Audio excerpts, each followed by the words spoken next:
Pablo Casacuberta, le damos los buenos días. ¿Cómo andás? Buenos días. Bienvenido.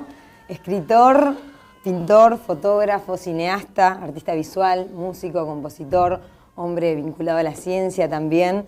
Un hombre renacentista en el siglo XXI, más o menos, ¿no? Ahí está, tengo ¿Hay intereses diversos. Me mostraste allí hace 11 años y 30 kilos. Poco halagador. Vamos a poner un poquito en contexto. Esto fue hecho para una muestra en el Centro Cultural de España, sí, que compartiste con Mario Lebrero, Fidel Esclavo, ahí está. Ferrero. Es un corto que tiene bastante significación afectiva para mí, porque esa muestra fue la última cosa pública que hizo Lebrero. Sí. Que siempre fue un amigo muy querido. Tuviste un vínculo muy estrecho con él, ¿no? Muy estrecho, casi muy parecido. Familiar, digamos. Sí, era familiar y por momentos era parental. Parental. En la época en que mi padre faltó, él de alguna manera se dio cuenta que él era lo más parecido a un padre que yo tenía y te adoptó. Estuvo a la altura de las circunstancias, digamos.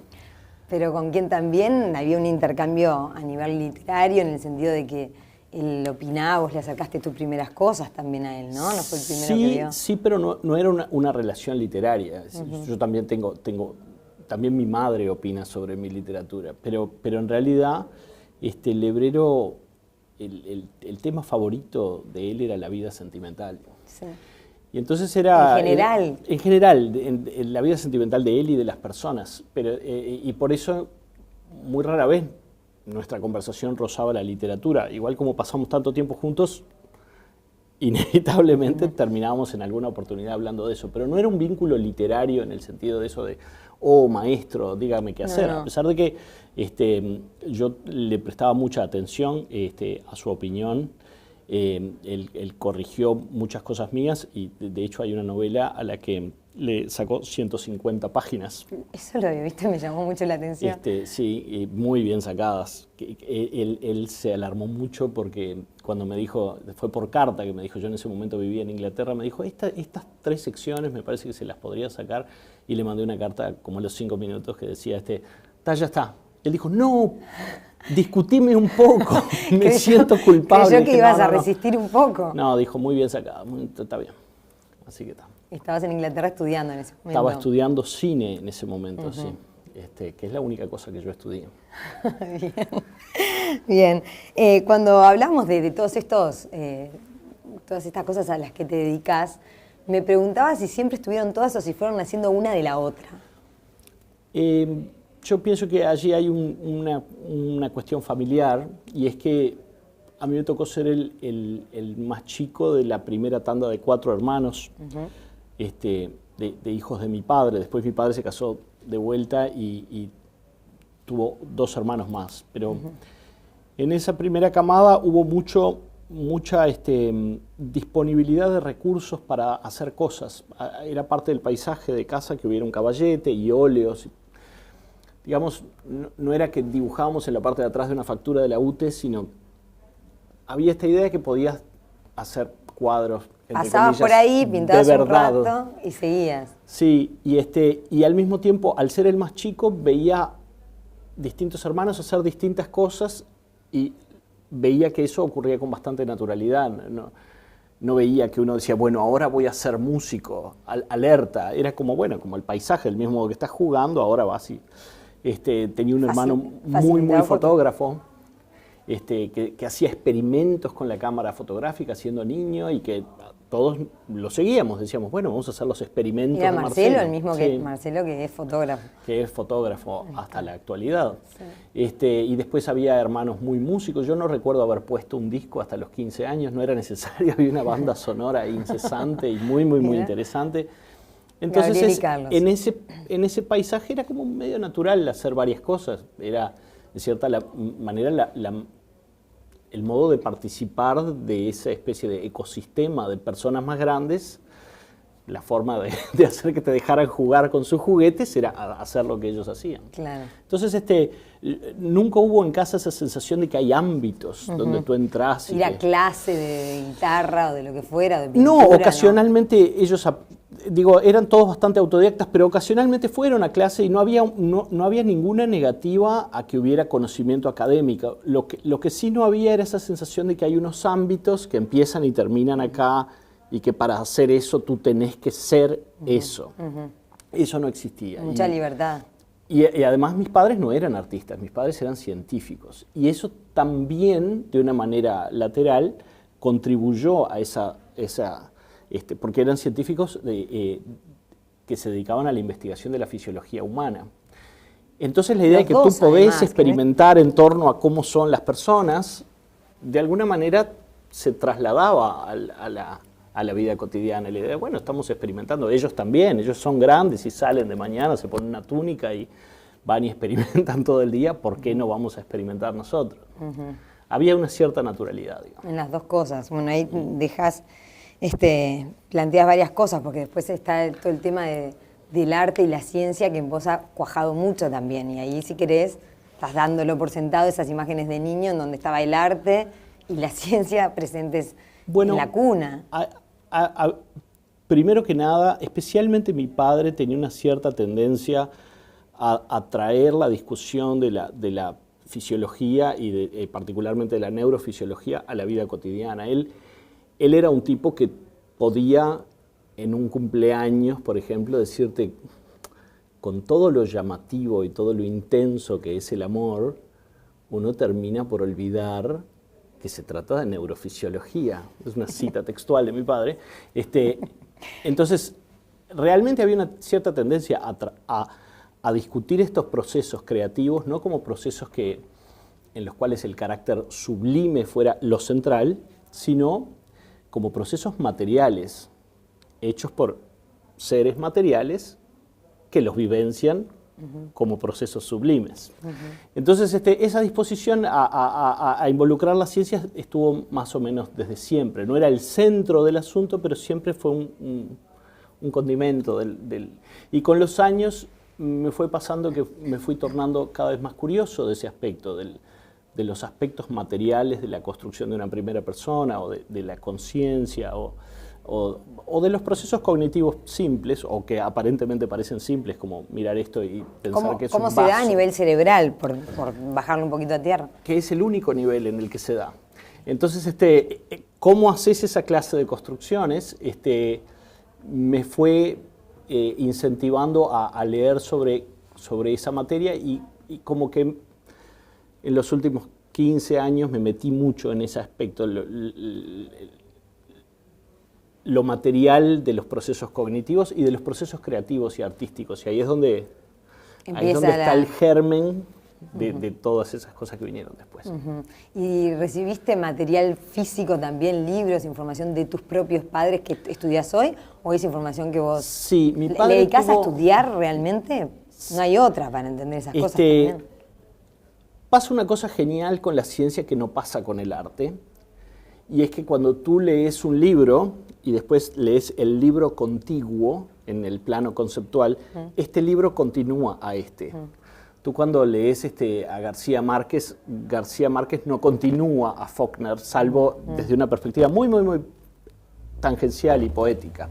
En la ciencia realmente un libro continúa al otro, o lo amplía, Entonces te pasa que desarrollas un poco como le pasa a esos fumadores que con el pucho prenden el siguiente, ¿viste? Te quedás picado. No soy un lector que dice, bueno, todas las mañanas voy a leer 2 horas sobre el tema, porque también tengo que ser un padre de familia y un sujeto que paga sus cuentas. Pero sí trato de que haya un cierto sentido de continuidad en las lecturas. En los últimos 10 años, realmente ha habido una cierta sistemática. También has trabajado sobre qué beneficio, digamos, nos genera el arte a los seres humanos, ¿no? Has dado charlas, conferencias sobre este tema. ¿Y cuál sería la ventaja evolutiva del arte? Bueno, allí lo que me pasa a mí, y eso un poco también tiene que ver con esa descategorización a la que yo me refería al principio, esa idea de que el arte no es una cosa que empieza acá y termina acá. Siempre he sentido que una de las formas, digamos, líricas de darle una aureola de apreciación a un proceso es considerarlo inapresable. Mira, el arte es inefable, es intangible. Y en todas esas formas de la pseudo-apreciación, de alguna manera el arte, al elevarlo de esa manera, se deshumaniza. Es decir, se deja de Mucha percibir. gente lo siente así. Exactamente, en general la gente que no lo practica. Exacto.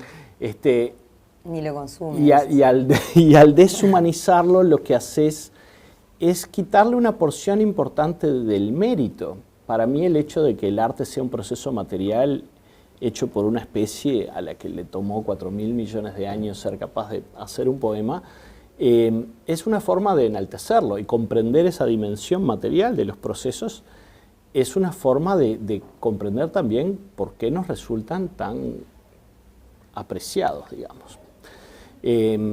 Si vos me dijeras que yo vine con una varita mágica y te di el don de volar, ese don es maravilloso, pero no es un mérito tuyo.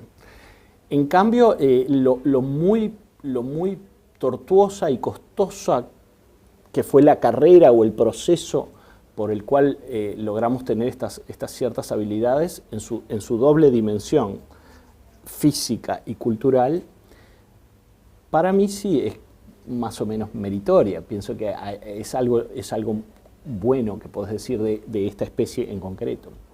Entonces, en general, siempre que se habla de los procesos culturales o creativos, se pone el énfasis en los procesos culturales que nos permiten que hoy exista la novela. Y esos procesos culturales son muy reales y muy tangibles y muy meritorios, pero no son todo lo que está pasando. También hay una razón por la que esta especie hace novelas y los gatos o los caracoles no. Entonces, entender los presupuestos las características estructurales que hacen que esta especie pueda adquirir bienes culturales, de alguna manera difumina un poco esa división arbitraria entre innato y adquirido, porque la capacidad de adquirir también es innata. Hay una razón por la cual otras especies no están adquiriendo este modelo de intercambio simbólico. Entonces, siempre me pareció que allí hay como una especie de punto ciego de la cultura. Tú atravesás años de educación primaria y secundaria sin que se te haga entender que estos intercambios culturales son una capacidad fisiológica, necesitan una serie de infraestructuras, de andamios internos a la ciencia, si que los habiliten. Exactamente.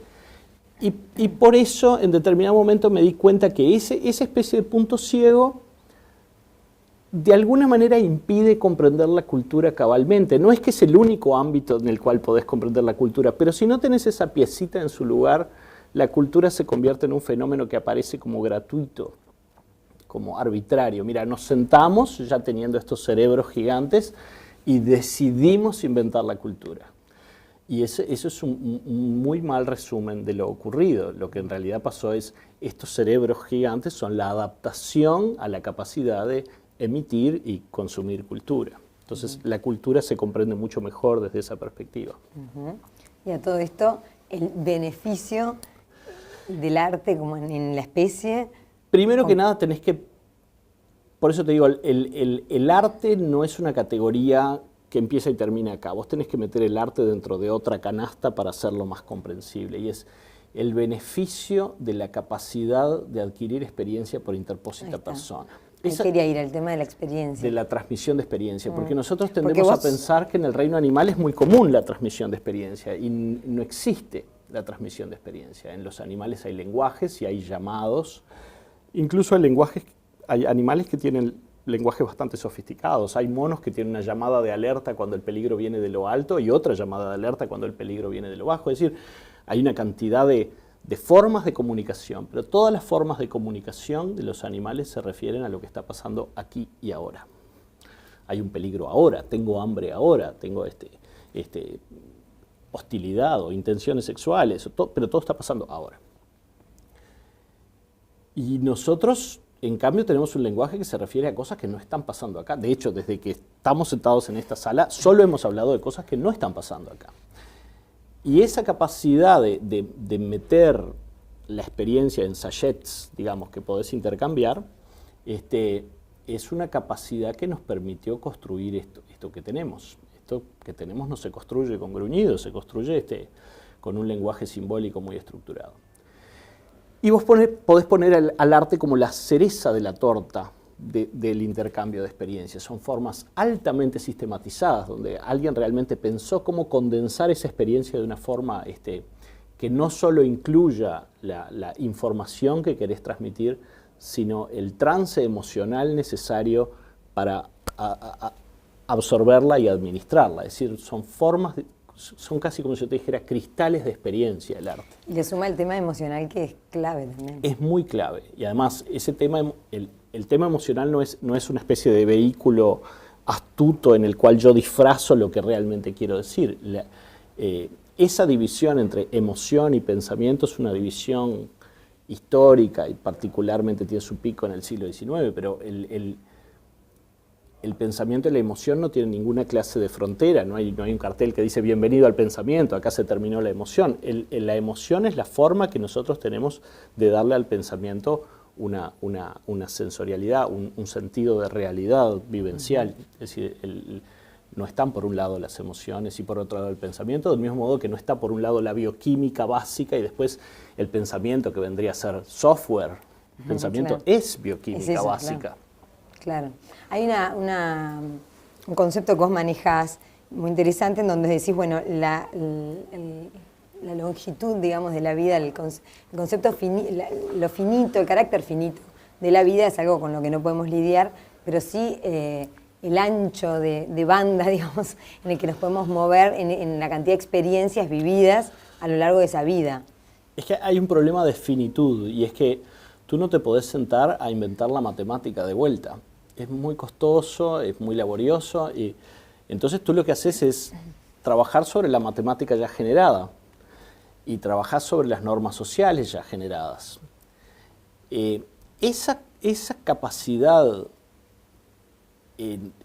es ajena a la vida de un perro. Un perro aprende una serie de repertorios,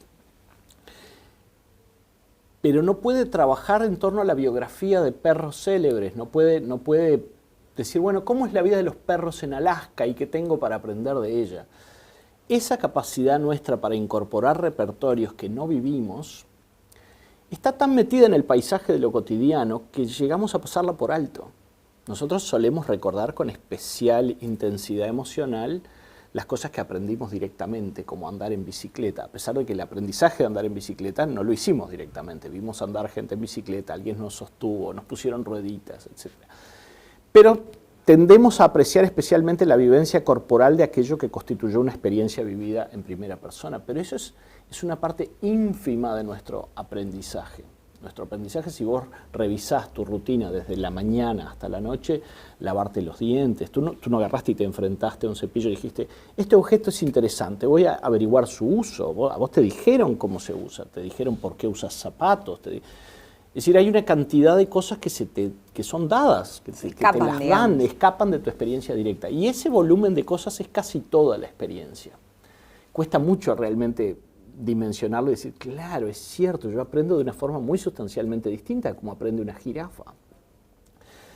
Cuando lo pones en perspectiva te das cuenta que todo esto, las ciudades existen porque los intercambios son más fáciles en ellas que en distancias largas. Es decir, casi todo aquello que constituye la vida contemporánea tiene que ver con intercambios de información o de conocimiento o de bienes. Vínculo, experiencia y ampliar esa cantidad lo más posible. Y ahí también va el arte, que es lo que vos apuntás. Y vos agarrás cualquier objeto, esta copa, un libro, una mesa, y pensás el volumen, las capas de conocimiento y de generaciones acumuladas, y te das cuenta que no hay capullo de mariposa que tenga esa acumulación. La forma en que se va resolviendo el repertorio de una oruga que se va a convertir en mariposa es a través de ir muriendo, viviendo tantos y cuánto tiempo en función de unas capacidades para sobrevivir y dejando más o menos descendencia, pero no hay ninguna clase de, bueno, te voy a contar cómo se hace un capullo, ¿entendés? Claro. Pablo, ¿y cuál es tu motor esencial, digamos, el que te lleva justamente a poner la mirada en esto, a detenerte, por ejemplo, en esto, a llevarlo al primer plano, cuando esto es algo que la mayoría pasa y no lo ve? La respuesta más sucinta a tu pregunta es que no sé. Pero si tengo que hacer una especie de reconstrucción forense de las posibles razones... ¿Te lo cuestionás vos eso o no? Claro. Todo el tiempo. Por eso hago lo que hago. Y aparte, esa charla que yo he dado tantas veces se llama ¿por qué molestarse en hacer arte? La pregunta de por qué estamos haciendo esto es central a mi trabajo. Y es... me pasó que por circunstancias vitales tuve muy temprano en la vida la posibilidad de estar varias veces en un quirófano, por ejemplo. Y eso me dejó... Estando vos en la camilla. Estando yo en el lugar del sujeto que lo van a abrir. Y de alguna manera extraña eso introdujo bastante temprano en mi vida la idea de la muerte, ¿viste? De la finitud de la vida. Y esa idea se quedó conmigo. También perdiste a tu papá bastante chico. No tan chico. Yo tenía ya 30 años, era un señor mayor, ya hace tiempo que me afeitaba. Pero Y la idea de la muerte, que siempre se considera como una muy mala compañía, no mencionemos eso. Mirá, si mencionás la muerte, la gente podría llegarse a dar cuenta que se va a morir. De alguna manera me pasó que en la vida cotidiana mía encontré que es una compañía útil la idea de que te vas a morir. Es como grosero mencionarlo en un cumpleaños, que la gente se va a morir, pero nos vamos a remorir. Entonces, de alguna manera saber eso... ¿Te impulsa? Me hace saber que hay un punto en que termina la vuelta, digamos, retiren el pie del pedal, y que en ese punto lo que hayas hecho es lo que hiciste, y lo que hayas investigado, lo que hayas, aquello acerca de lo cual hayas satisfecho cierto nivel de curiosidad, eso es todo lo que hay. Y ahí termina la vuelta. Entonces, esa noción, a mí en vez de resultarme incordiante o incómoda, siempre me ha resultado como alentadora. Me parece que ese tiempo hay que usarlo bien. Hay que usarlo. Vos dijiste que necesitas llevar tus ideas también a que existan en una forma tangible. ¿Es otra explicación posible? Y ahí, en el formato, digamos, en el que te encuentres o que te parezca más adecuado. A mí me pasa, no sé si viste cuando la gente, cuando tenés tipos 5 o 6 años y te regalan un regalo que te gusta mucho en un cumpleaños, y cuando se van todos los invitados te lo llevas a la cama y te dormís con eso. Esa sensación de que hay una cosa material que de alguna manera condensa un montón de cariño o de experiencia. Siempre ha sido muy, muy querida para mí. Yo muy a menudo cuando publico un libro, la sensación física de tenerlo en la mano y de saber que esas ideas no se dispersaron y desaparecieron como el 99% de las ideas que uno tiene por día, sino que esas... quedó una cosa, una especie de vestigio arqueológico, siempre me ha resultado querida, saber que, bueno, hubo unas muy pocas oportunidades en la vida en donde algo que hiciste terminó generando algo que se puede tocar. Se le puede llamar fetichismo. A mí me parece que es una forma también de dejarle algo a los demás. Pero bueno. Tu aporte, digamos. ¿Por qué no? ¿No? En la medida que alguien pueda considerarlo un aporte, sí.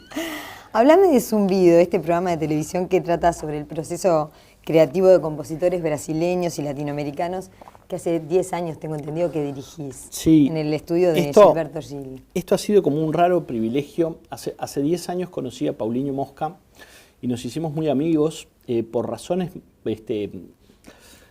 largas de explicar. Tenemos una cierta condición como de almas gemelas, en el sentido de que él también está en un arte, pero se interesa por los otros, se interesa por la ciencia, tiene una cantidad de cosas muy parecidas. Y en la interacción con él surgió la chance de hacer un programa de televisión sobre procesos creativos, que en general los programas de televisión muy rara vez abordan ideas. Esta es una rara excepción. Porque no hay tiempo para abordar ideas. Y tampoco hay tiempo para abordar experiencias muy difíciles de describir, como la experiencia de componer una canción. Entonces, hace años empezamos, y empezamos como un programa muy artesanal. Es un programa que se hace en Brasil, pero lo hacemos todos uruguayos. ¿Ah, sí? Lo filmamos en este estudio de Gilberto Gil, que es un lugar como muy confortable en el medio de una jungla donde hay monos. Pero que queda en el medio de la ciudad, ¿no? Esas cosas maravillosas que tiene Río. Sí. y nos ha permitido conocer muchísimos compositores, empezando por el Gilberto Gil mismo, y es una dinámica muy, muy especial, porque vos no solamente lo filmás al tipo, sino almorzás con él antes de filmarlo, y hay un vínculo muy, muy, muy horizontal. Muchos de estos artistas son artistas que venden millones de discos en Brasil y que no están acostumbrados a unas personas que no los ven como muy famosos. En nuestra inocencia, en nuestra ignorancia de uruguayos, los tratamos, che, pásame el aceite de oliva. Y entonces ha sido una oportunidad de conocer mucha gente interesante. Bien, y 10 años ya que estás... 10 años, 260 compositores, 260 programas de 26 minutos. Es un montón, sí. Impresionante. Viajás mucho por tu beta audiovisual, digamos. Sí. Muchísimo, haces desde publicidad a cine, has trabajado con gente muy pesada, como Alfonso Cuarón. En fin, has hecho publicidades también muy, muy famosas que te han llevado a viajar mucho. ¿Esa parte paga las cuentas o es también otra beta artística profunda que defendés como cualquier otra? Bueno, hay como distintas áreas audiovisuales. Yo hago documentales, programas de televisión y también publicidad. La publicidad hay días que paga las cuentas y hay días que tiene una dosis importante de experiencia y aprendizaje. Sí me pasó que en las circunstancias en que trabajé con tipos muy interesantes como González Iñárritu o Alfonso Cuarón, digamos, tuve la obligación de aprender y fueron como pequeñas universidades informales. Entonces, en esas oportunidades la sensación de privilegio es mucho mayor. Yo igual me siento contento de tener un trabajo. Hace 200 años habría sido esclavo. Siento que me tocó un siglo muy, muy ameno y estoy muy agradecido en general de mi trabajo. Y viajas mucho por todas estas cosas que haces, laborales, estrictamente, artísticas, etcétera. ¿Por qué seguir volviendo a Uruguay? Uruguay es increíble porque... parecería un lapsus de patrioterismo decir que es un país genial, pero de verdad me parece que es un país genial. A veces me apena que aquello que yo considero más especial de Uruguay no es en general lo más apreciado cuando vas a la escuela. O por ejemplo, Uruguay es un país experimental, es un país inventado, no es un país que surge de la gravedad intrínseca y de la visión de próceres, a pesar de que Artigas fue un prócer muy, muy importante. Es un país que surge, desde mi perspectiva, de una serie de experimentos, entre los cuales está Artigas, está Lord Ponsonby y su virome mágica, y está Valle y Ordóñez. Hay muchas instancias donde el Uruguay emprende una cosa que no existe. Artigas hizo una cantidad de cosas que no existían. Y Valle Ordóñez hizo muchas cosas que no existían. Y en varias épocas del Uruguay vos lo que ves son impulsos de experimentalidad increíble. Y sin embargo, cuando los uruguayos te hablan de lo que el Uruguay tiene de bueno, les cuesta mucho identificar eso como una característica realmente saliente del Uruguay. Nadie te dice Uruguay país experimental. Yo mucho más que Uruguay país natural diría Uruguay país experimental. Me parece que describe mucho más lo que este país es. ¿Y hoy dónde está lo experimental? ¿Lo ves? Lo ves en la legislación experimental aquí y allá. Ves que cada tanto se mete en líos Uruguay, haciendo una cosa que le parece que puede estar buena. Eso es algo muy loable. Y es algo que estaba un poco perdido y siento que ahora entre la población está habiendo más ese orgullo de estar haciendo cosas raras, ¿viste? Me parece que eso es algo que con el tiempo iremos apreciando más. Y además Uruguay tiene mucha y muy vigorosa ciencia, no tanta como la que deberíamos. Uruguay a la salida de la dictadura tenía 16 científicos registrados en el Sistema Nacional de Investigadores, ahora tiene 1.600, tuvo una multiplicación por 100.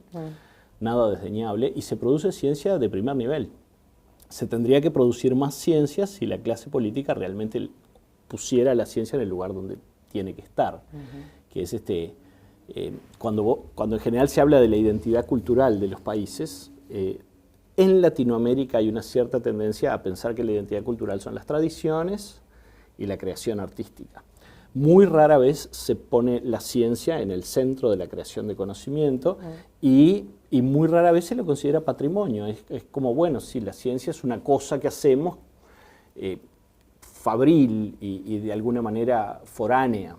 Nunca se la piensa como un producto intrínseco nacional que a menudo tiene mucho que ver con el espacio en donde se desarrolla, etcétera, etcétera. Entonces, eso es de lo que me parece más interesante del Uruguay. Y lo mismo pasó en las artes. Uruguay inventó muchas cosas.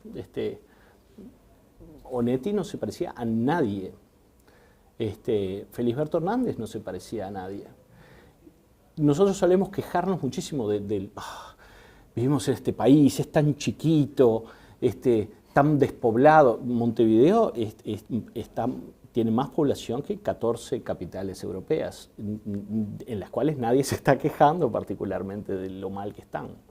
Entonces me parece que si algo yo le quisiera agregar es un redimensionamiento de la importancia que tiene la creación en la vivencia de ser ciudadano de un lugar, ¿viste? Uh-huh.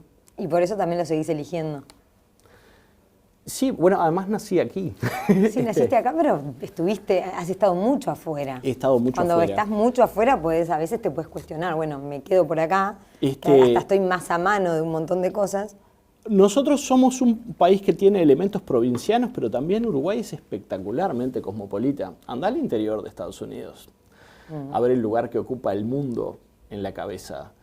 O andá al interior de Inglaterra y preguntarle, che, ¿cómo ves el mundo? ¿Qué? ¿What? Entonces, Uruguay es un país donde tú te podés conversar con un taxista y tener una conversación profunda sobre el sentido de la vida, cosa que no me ha pasado de esa manera en ninguna otra parte. Uh-huh. Vayamos a Francia. En enero de este año presentaste Escipión, que lo tenemos acá, tu novela presentada en Uruguay en 2010, tu última novela, la séptima, en París, ¿no? Sí. ¿Cómo fue esa experiencia para vos? Fue una experiencia muy particular porque nosotros los uruguayos, para bien y para mal, tenemos una tendencia a tomar todo con absoluta naturalidad, como, sí, dale, sacaste esta novela, dale, también. Y eso, por una parte, es muy bueno porque continuamente impide, digamos, que te subas a la tarima, digamos. Pero pasó con esta publicación en Francia que recibió muchísima atención de la prensa. Su presentación ocurrió justamente cuando había ocurrido lo de Charlie Hebdo, ¿viste? Y estaba muy conmocionada la sociedad francesa. Y aún en ese contexto recibió eso, como muchísimas muestras de interés y de cariño y una repercusión de prensa absurda. Entonces, ¿Te sorprendió mucho entonces? A mí me sorprendió mucho porque se trata de un libro extranjero, de un escritor desconocido. Iban a las presentaciones, ibas a dar las conferencias, estaba lleno. Conferencias a las que yo no iría en esa semana en Francia, ¿entendés? Una semana para estar con una frazada, sufriendo el invierno y la sensación de ultraje. Pero de una manera extraña también la gente, justamente por eso que les había ocurrido a los franceses, estaba como muy receptiva acerca del mundo. Tipo, bueno, vamos a ver cómo nos paramos con respecto a las demás culturas. Sí. Entonces la verdad es que fue una experiencia maravillosa. Uh-huh. Hay como puntos en contacto entre el personaje, Aníbal, y vos, en cuanto a volver a la casa de un profesor, tu papá profesor, poner en... Mira, porque eso no tiene nada que ver, es casual. Es inevitable cuando estás leyendo un libro y de alguna manera sabés quién lo escribió, ponerle la cara del escritor a veces al protagonista. Yo lo hago continuamente al leer. Escipión es un libro donde hay dos personajes bastante monstruosos y podrías decir que el protagonista que narra es como la versión más monstruosa de mi persona y su padre es la versión más monstruosa de mi padre, pero no, capaz que no hay que llevarlo tan ahí. Es un poco hacer psicoanálisis de un objeto, ¿viste? Pero sí, bueno. Sí explorás un poco el carácter múltiple del ser humano y también el carácter incompleto de la percepción, otra vez, ¿no? ¿Aparecen un poco ahí o no? A mí lo que pasa es que me fascina cómo nosotros construimos un cuadro de la realidad que vos lo vivís como completo, ¿no? No estás con la sensación de que a esto le falta nada, es lo que es, ¿no?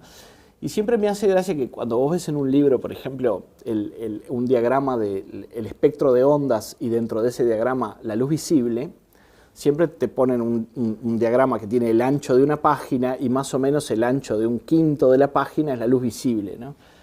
Y eso se dispone así por motivos gráficos, pero en realidad la luz visible dentro del panorama, dentro del espectro de ondas que hay, es una 10 millonésima. Con esa 10 millonésima vos has generado todas las escenas visuales de tu vida, has visto todas las películas, has llorado ante todas las experiencias que tienen un costado visual y te parece que son riquísimas, y lo son.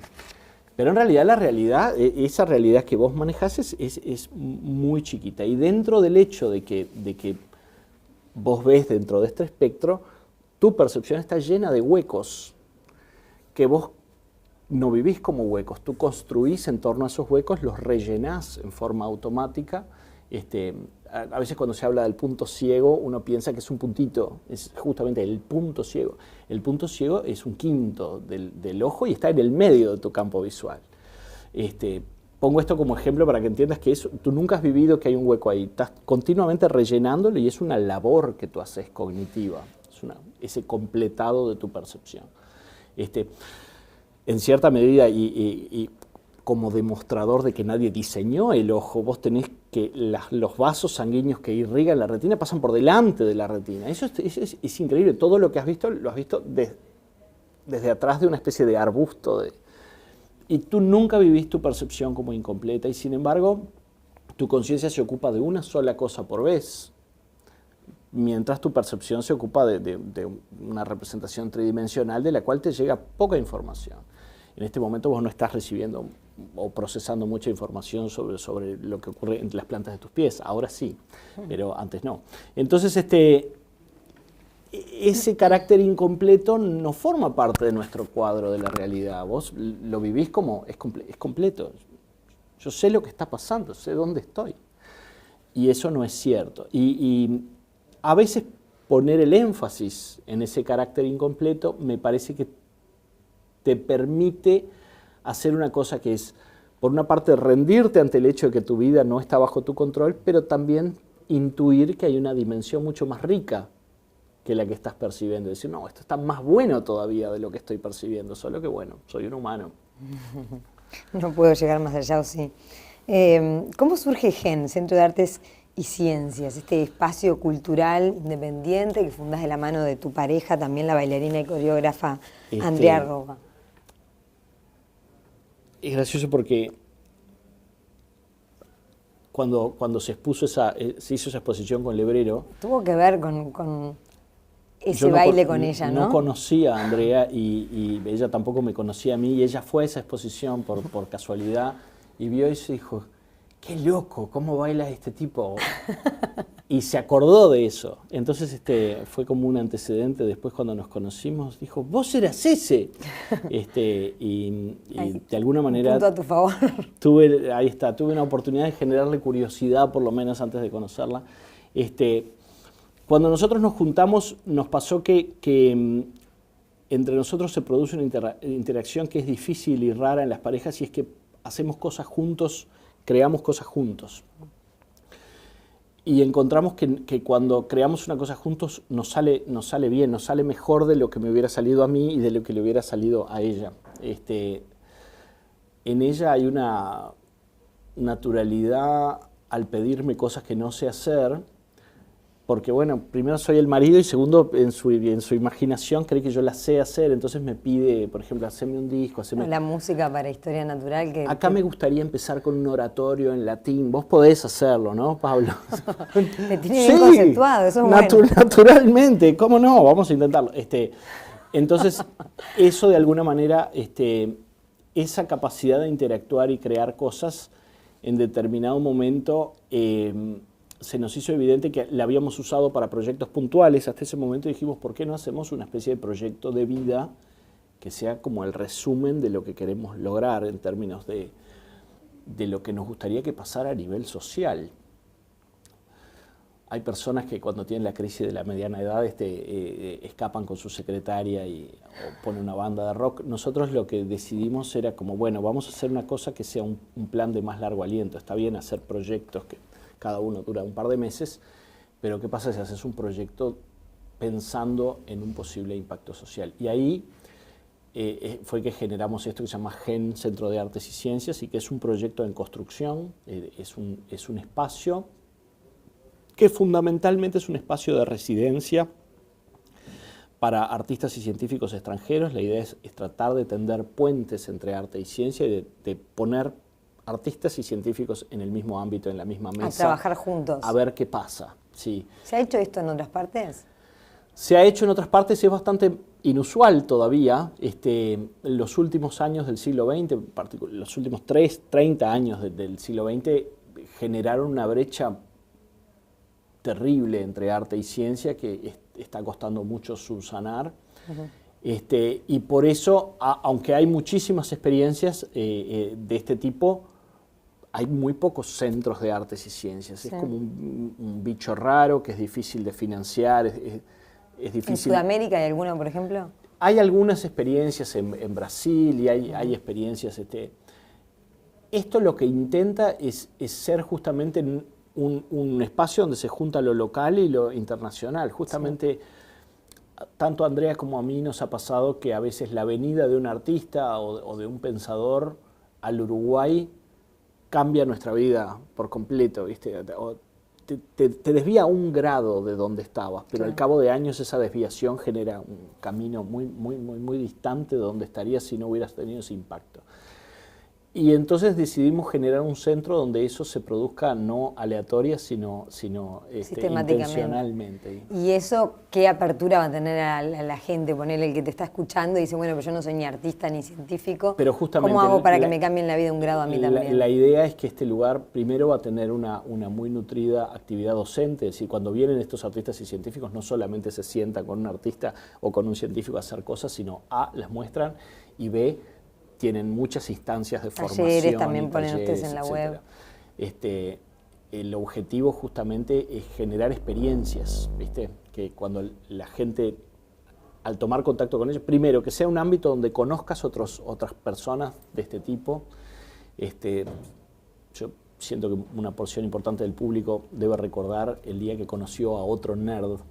Es muy emocionante cuando encontrás que hay una persona que se te parece o con el que tenés un cierto ancho de banda donde hay elementos en común. Entonces, primero queremos que sea un lugar donde gente entienda que esta idea de experimentar tiene un arraigo histórico en el Uruguay muy fuerte y que están habiendo cada vez más ámbitos culturales para hacerlo. Y al mismo tiempo que tome contacto con gente del mundo y que no sea el clásico, bueno, traje a un suizo y traje un alemán, todo eso va a existir, pero también sea, traje un angolano y traje un vietnamita y traje unas personas que ya amplían un poco el espectro. Ampliar otra vez. ¿Cuándo crees que va a estar con sus puertas abiertas, digamos? Te voy a decir lo que me gustaría, sí. Porque hicimos una cosa, al mismo tiempo un cierto componente de arrojo y de inconsciencia, y es que nos pusimos a construir un centro arquitectónicamente moderno en una de las casas más antiguas de Montevideo. Es una casa de 1862. Entonces, cada vez que picamos algo, hay que reconstruir una zona enorme el resultado supongo que va a ser muy lindo de esa El mezcla, resultado va a quedar muy lindo después de que hayamos terminado de sudar la gota gorda. Entonces, mi aspiración es que esté abierto en unos 4 meses. Bien, pero estamos hablando de este año. Sí, Igual ya están haciendo cosas. Pero también. recordá ese asterisco, si todo sale muy bien. Si todo sale bien. Bien. ¿En qué estás trabajando actualmente? ¿Hay algún libro por delante o alguna exhibición? Estás presentándote con Gierra Intendente en el CCE, pero me refiero individualmente, si estás armando algo concreto. Sí, estoy escribiendo un libro ahora, que espero... ¿Novela también? Una novela. Es la única cosa que sé escribir, ¿no? Cuando era joven me mintieron, como a todo joven, diciéndole, es mucho más fácil empezar por un cuento. A mí me parece que los cuentos son una cosa muy difícil de escribir. es como la diferencia entre hacer poner la mesa y hacer un reloj, ¿viste? Hacer un reloj es muy difícil, poner la mesa es algo que todos podemos hacer. A mí no se me da particularmente la escritura de cuentos y estoy tratando de hacer una novela. Esa exposición, la de Guerra de Intendentes, fue muy importante para mí porque mi participación fue individual y al mismo tiempo participé como GEN. Y es el modelo de manifestación cultural que más me entusiasma y es la posibilidad de imaginar de vuelta una dimensión experimental de cómo vivenciar la ciudad. Esta exposición, Alfredo Guerra no solo es un artista increíblemente consumado, sino es un muy habilidoso nucleador de personas. Lo que hizo, ¿viste? Fue increíble. Y ya lo hizo 2 veces. Sí, ya lo hizo, es verdad. A veces yo, un poco bromeando y un poco en serio, le digo que la tercera exposición es él siendo de verdad el intendente de Montevideo, una cosa que no le haría nada mal a esta ciudad. Y sí, a juzgar por las cosas que están propuestas ahí. Que están todas muy bien y que sobre todo hay una falta total de miedo a presentarse como un sujeto que quiere cosas. ¿Viste? A veces el uruguayo tiene un cierto miedo de quedar señalizado como alguien que desea cosas. Él va y desea de fuerte. Sí. Bien, Pablo, suerte entonces con ese próximo libro, que Muchas gracias. Lo tendremos no sé cuándo en las manos, el año que viene, ¿o no? Sos de escribir medio rápido vos, ¿no? Ya veré. Muchas gracias. Muchas gracias.